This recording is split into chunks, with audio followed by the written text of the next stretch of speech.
સર્વે વહાલા વૈષ્ણવોને મારા જય શ્રી કૃષ્ણ. વૈષ્ણવો, આજે આપણે સત્સંગમાં સત્સંગ કરીશું ઉકા આતાની વાર્તા પ્રસંગ 47. સત્સંગની શરૂઆત કરીએ એ પહેલા સર્વે વૈષ્ણવોને મારી વિનંતી કે તમે જો અમારી ચેનલને સબસ્ક્રાઇબ ન કરી હોય તો અવશ્ય લાલ બટન દબાવીને સબસ્ક્રાઇબ કરવા વિનંતી. તો હવે આપણે શરૂ કરીએ ઉકા આતાની વાર્તા પ્રસંગ 47. ઉકો કહે, આતા સ્નેહની વાત કરો ને. આતા કહે, બે જણા ગામમાં જતા હતા, બેયને બહુ પ્રેમ. ઉનાળાનો તડકો પડે ને વાટ ઉજળ હતી, ક્યાંક પાણી ન મળે. અડધે ગયા ત્યાં તરસ્યા થયા. પાસે ભંભલી એટલે કે માટલી હતી, એમાં ચાપવું એટલે કે થોડું પાણી હતું. પછી એકે કહ્યું કે તું પી, હું ભલે મરી જાઉં. બીજો કે ના ના, તું મરી જા, એ કરતા તું જ પી ને, હું ભલે મરી જાઉં. એમ કરતા કરતા બેય મરી ગયા, કોઈએ પીધું નહીં. એ સ્નેહ તો સ્નેહી હાટું પ્રાણ દે. હવે કળજુગના સ્નેહ તો કપટના રહ્યા.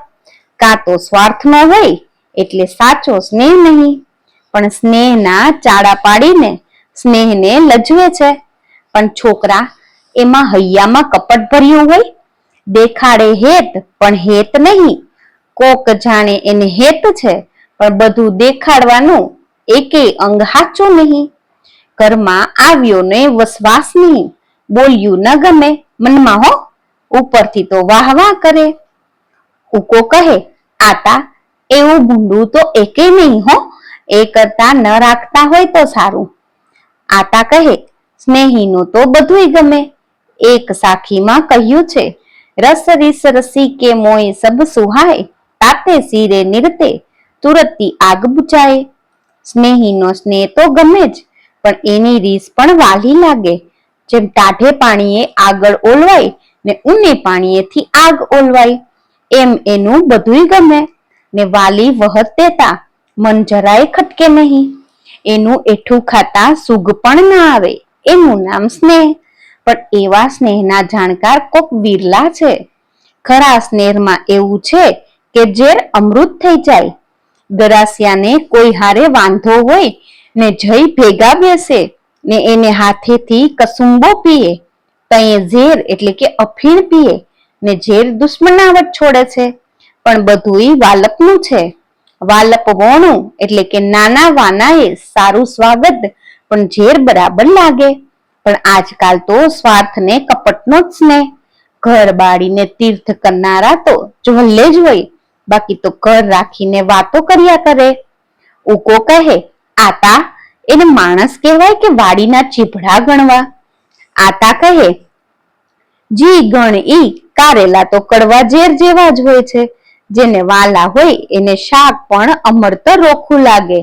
એટલે સ્નેહ હોય એ અવગણ સામું ના જુએ. કોઈ 100 રૂપિયાની કિંમતની માત્રા ખાય ને માથે આંબલી જુડે તો માત્રા ક્યાંથી એનો ગણ દેખાડે. એમ પણ સેવામાં પરવણે રહેતો હોય ને કાળ ક્રોધ ને ઈર્ષાનો ઈજારો લીધો હોય તો સેવાનું સુખ ક્યાંથી મળે. મન વિકાર વિનાનું થવું જોઈએ તો મહાપ્રભુજીની કૃપાઓનું થાય જ નહીં. કમળ જડ તોય સૂરજના પ્રેમે ખેલે છે. પતંગિયા દીવામાં બળી મરે છે, એ પ્રેમ વણો થોડો બળે છે. લે હવે કાલે કહીશ. એવા સર્વે વાલા વૈષ્ણવોને મારા જય શ્રી કૃષ્ણ. તો વૈષ્ણવો, આજે આપણે સત્સંગમાં સત્સંગ કર્યો ઉકા આતાની વાર્તા પ્રસંગ 46. હવે આપણે આગળનો પ્રસંગની પછી શરૂઆત કરશું. તમે જો અમારી ચેનલને સબસ્ક્રાઇબ ન કરી હોય તો અવશ્ય અમારી ચેનલને સબસ્ક્રાઇબ કરજો અને અનેક વૈષ્ણવો સુધી આ સત્સંગને શેર કરજો. એવા સર્વે વહાલા વૈષ્ણવોને